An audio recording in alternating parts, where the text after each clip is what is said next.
কি জন্য আইছেন? টাকা নিয়ে না ফসাল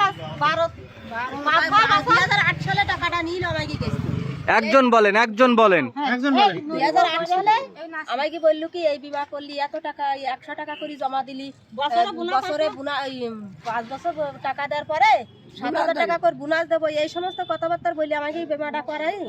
এখন এবারে যে ম্যাচ শেষ হয়ে যাবো বাপ সেই আর আমাকে বাড়ি টাকা নিতেও যায় না, এবারে টাকার কোনো সাক্ষী প্রমাণও দিইনি। তারপরে এসে এনতি 2 বছর আগে এসে বই আর রসিদ নিয়ে গেল, নি বললো কি তোমরা সবাই খোলার পরে 1 মাস তারপরে এই 1.5 বছর হয়ে গেছে সে বই রসিদের কোনো প্রমাণ নেই।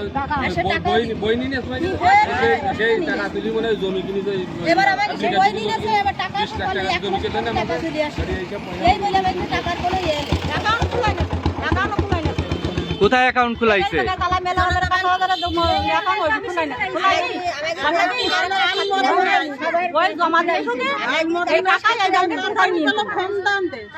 আপনারা এখন কি চাচ্ছেন?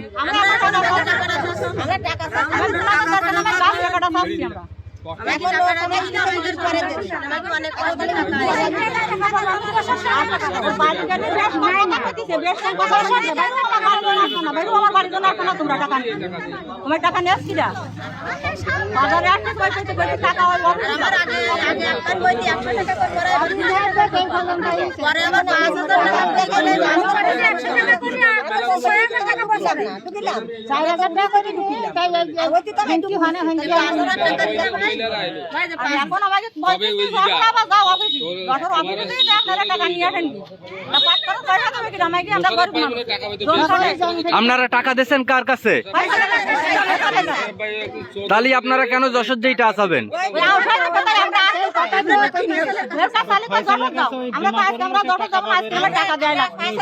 আপনারা আপনার কত টাকা? আমার 20,000 টাকা। আপনার? আমার 16,000 টাকা।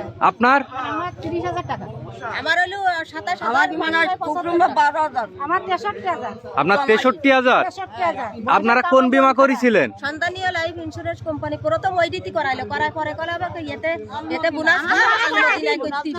আলমদিনা প্রথম সন্তানী, তারপরে আলমদিনা। হ্যাঁ, তারপরে সারা জায়গার মানে 7-8 কোম্পানির টাকা। তারপরে আবার 5,000 টাকা করে নিল। আমার সাতটানিকে দুদিন আমার সাতটায় দুদিন নিয়ে গেছে যে হাটো ওই জায়গায় টাকা পয়সা খরচ করাই তো আমার কাছে টাকা নেই, পরে আমরা অ্যাকাউন্ট করাই এই জন্য গাড়িটা খরচ তো সেই আমার টাকা পয়সা সব জায়গা মতো জানেন না, এই রাস্তাটা আরম্ভ করি।